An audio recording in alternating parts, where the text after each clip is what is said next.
As we already said in yesterday's episode, the Progress MS-21 spacecraft encountered problems on February 11th. The initial information was not completely clear, and for a long time it was not certain what exactly happened.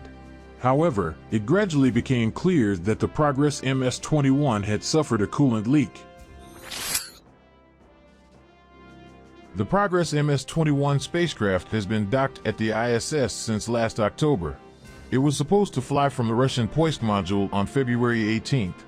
It was only days away from the end of its service when, at 9:40 Universal Time on February 11th, coolant began to leak from the ship's closed circuit. However, in the first moments it was not clear whether it was a leak of the cooling medium or the atmosphere from the spacecraft. In its report, the Roscosmos agency spoke of a decrease in pressure without a further elaboration. In addition, information about the closure of the hatch between Progress and the rest of the station also supported speculation about an atmospheric leak. Over time, however, it became clear that it was indeed a coolant leak, and the hatch to Progress was reopened a few hours later.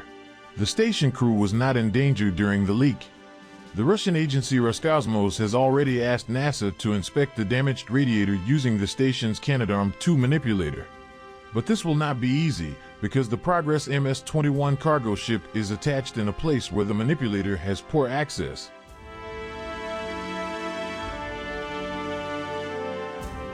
The whole situation is very reminiscent of the one that occurred on December 15th last year, when the coolant leak affected the Soyuz MS-22 spacecraft.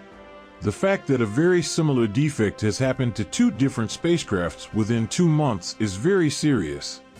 Similar series of problems are usually associated with system errors. In other words, an extraordinary situation can happen, but its repetition, moreover, in a short time, can indicate a deeper nature of problems in the supply chain or in the integration phase. The investigative commission concluded the case of the leak from the Soyuz MS-22, stating that the most likely cause was the impact of a micrometeoroid or cosmic debris. Incidentally, this is what the damaged area on Soyuz MS-22 looked like when photographed using the Canadarm2 manipulator. Shortly after the coolant leak from Progress, information appeared that the launch of the Soyuz MS-23 spacecraft was being temporarily delayed. It was supposed to launch on February 20th without a crew to deliver 3 men to Earth, who were originally supposed to return in a damaged Soyuz. According to the Roscosmos agency, all systems of the Soyuz MS-23 were thoroughly inspected, some of them even 3 times. So the launch was supposed to take place on the planned date, but that is no longer the case. The launch will not take place until the report from the investigation committee is available. The launch of the Soyuz MS-23 may therefore be delayed until March. For now, the Commission of Inquiry will analyze what led to the problems of the Progress MS-21. The leak was more gradual on the Soyuz. Due to the location of the spacecraft, we only have minimal footage of the leaking coolant. For this reason, we used archival footage from the leak on Soyuz MS-22 in this video. NASA has selected a carrier for the Escapade mission. 2 small identical probes to study the magnetic field of Mars are to be launched by the New Glenn rocket from Blue Origin.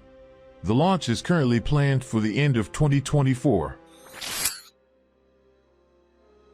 On February 12th, SpaceX carried out another Falcon 9 launch. This time, it flew from Florida's launch pad number 40, despite the fact that meteorologists only gave a 20% chance of good weather a few hours before the launch. As part of the Starlink 5-4 mission, 55 communication satellites entered the orbit. The rocket's first stage was used for the 12th time and successfully landed on the A shortfall of Gravitas-C platform. Thank you for watching Spaceflight News. Our show also has its own Twitter profile. You can find the link in the video description. By following it, you won't miss out on new episodes of our show or other interesting topics from space.